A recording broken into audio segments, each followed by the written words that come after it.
So happy to see my next guest back in action. She's going to be fighting at UFC Fight Night, April 6th. It is right around the corner. It is Cynthia Calvillo back here on the program. Cynthia, how are you? I'm doing good.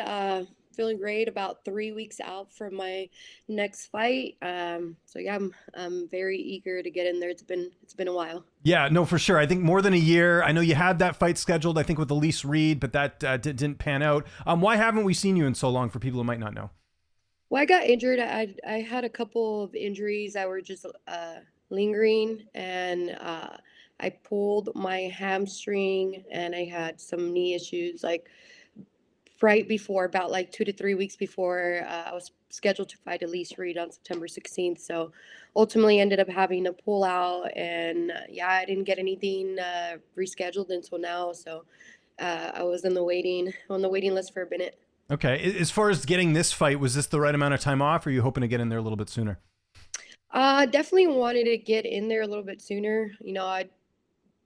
I used to always staying busy, like having 3 to 4 fights a year, and these last couple years have been really slow for me. So it's like last year only fought one time. So I really want to stay busy. Definitely wanted to fight a little bit sooner, but beggars can't be choosers. So I'll take what I can get for now. Any worries that the UFC wasn't going to bring you back? Because again, I know the optics, if you kind of look at your resume right now, it's a bit of a losing streak. Were there any concerns there? I mean, yeah, for sure. I mean, it's being on a five-fight losing streak is obviously, you know, your chances are very high to get cut. And I think I've always just kind of showed that I was always down, and I never said no to any of the fights. So I feel like there's even some losses that I took that there was a lot of things going on, and I just stepped up to the plate, and I always step up to the plate. So this opportunity, this is my last fight on my contract. I have been, busting my butt. I'm not a quitter. And, no matter what happens, I just want to continue to keep going. So I'm trying to just leave that all behind and, just focus on this fight. This is my only concern, not the past, not anything that's going to go past this fight in front of me. So that is my only focus right now. And, after the fight, we'll figure out what's next. Absolutely. Great way to put it. And I think you're always entertaining, right? And I think that's another reason why the UFC, maybe gives a leash a little bit longer to you than other fighters. Cause like we know what we're going to see. It's going to be something exciting, right? So I think that speaks to how you are as a fighter as well. Before we talk about your opponent here quickly, should mention you just got back from Vegas. You were with Mitch Ramirez. Obviously he fought yesterday. Tough short notice fight against a really good opponent there in Thiago Moises. How was the whole Vegas week not being not being in the cage that week? Honestly, I woke up at the day of his fight day as if it was my fight day. I had the Okay. same nerves. It was pretty crazy. I ended up having my fight simulation and training before. I had to run over to the Apex and go watch him fight. It is extremely hard. Like now I know what my mom means when she says she cannot handle watching someone she cares about so much get in a fist fight because there's nothing you can do about it. But um, this was a great opportunity for him. He took it on 16 days notice, against an opponent who is 11, 12 fight UFC veteran, who had just fought uh, Benoit and Benoit sorry. Saint Denis. Yeah. Yeah, but Yeah. Yeah. so BSD. You can call it BSD. It's a little bit easier. So yeah, sorry about no, it's butchering. all good. I don't think he's watching this, but yeah, anyways. um, so but when the UFC calls, you take the shot no matter who is there. So I'm super proud of him. He cut, I believe it was like 27 pounds in 16 days. So, most importantly, when you get that short notice call, all they care about is, show up and make the weight and go fight your heart out. So he got a 4 fight contract. So, Nice. I know Sean Shelby, was still really happy with him for the fact that he showed up and made the weight. I mean, there's other people on the card that, had longer notice who ended up missing weight. So I know how much the UFC appreciates when you make weight, even when it's on a very short notice. So very proud of him, and only failing forward. So he'll be back before you know it. Is it easier dating a fighter because they can understand a little bit more like what you're going through as far as like weight cut, and like you have your fight coming up? I'm sure the roles are now reversed where he's going to be in your corner, right? Yeah, it's definitely makes it nicer when someone else is knows what you're going through, just emotionally and physically, uh, because if they don't know what it takes, they don't understand how to really support you there, as far as like why you're feeling exhausted, why can't, you skip on days that are important, like, just family events or, birthdays or whatever it is, they definitely understand and can be there to kind of be supportive in different ways where we're just like helping each other around the house. Like, we know we both feel like crap and we're in camp. So like, maybe somebody has to do a little bit more chores, maybe, take the dogs out or just kind of pick up a little bit of the responsibilities that kind of help out a lot on, day to day, especially in camp. So it helps out a lot, but it's also very nerve wracking. So it's like I still had, 3 weeks left of my fight, but like spending fight week with him, it almost felt like it was my fight week. So my nerves and stress were, Right. definitely up there. But it is very nice to be able to share somebody, my life with somebody who has the same lifestyle as me, for sure. Definitely makes it easier. All right, let's talk about your opponent, Rodriguez. Obviously 9-1 record. Stylistically, how are you looking at this fight? How do you feel like you match up against her? I think it's a great matchup. She is predominantly a striker. She's very tough. She's very strong. She's gritty. I live here in Vegas, and she actually just moved to Vegas a couple of months ago. So I see her at the PI pretty much every single day. How's that? Is it awkward, or how do you just walk the other way, or how do you navigate through that? I'm respectful. We're both respectful. We're not best friends or anything like that. We know we got a job to do. So we just make it work.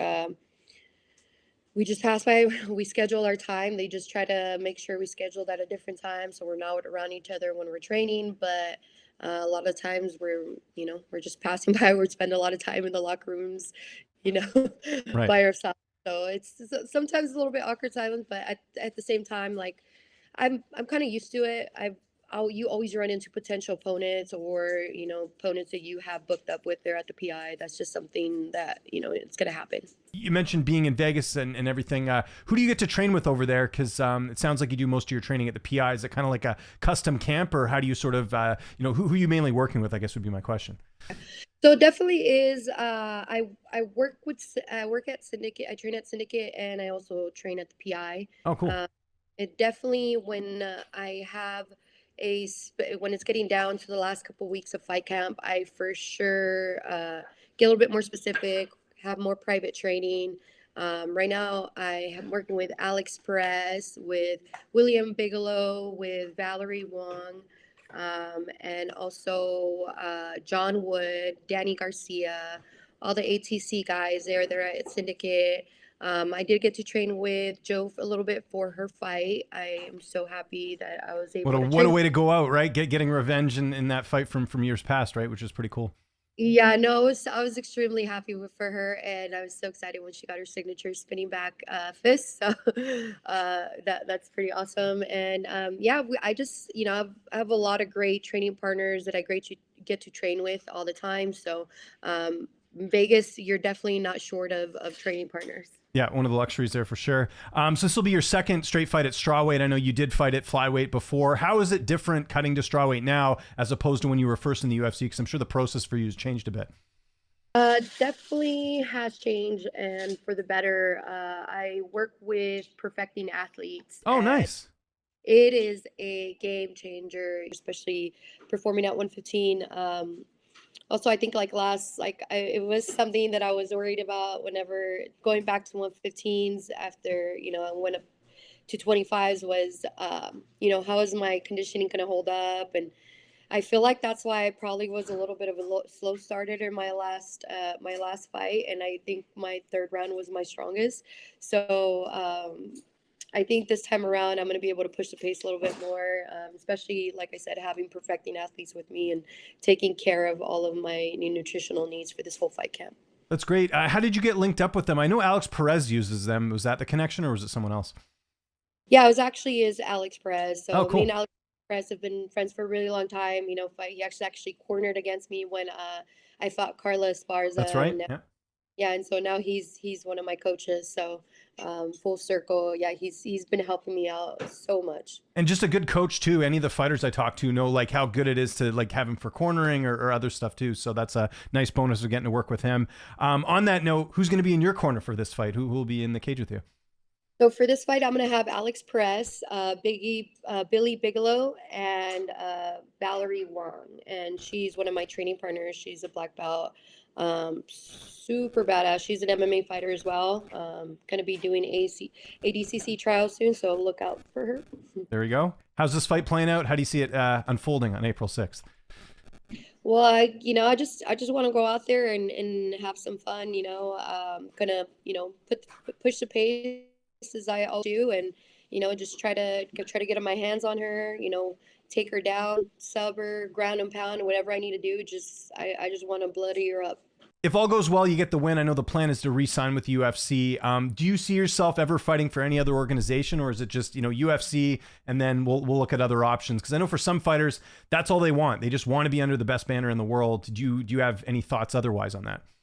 Well, I mean, I would definitely love to retire in the UFC. Mhm. I've literally all of my fights have been against UFC fighters, except for one, Mhm. which was my pro debut. So it'd be really cool to be like the only UFC fighter, professional fighter that essentially had my whole career against nothing but high level, uh, opponents. So, but I'm not gonna look too far into to see what my options are after this fight.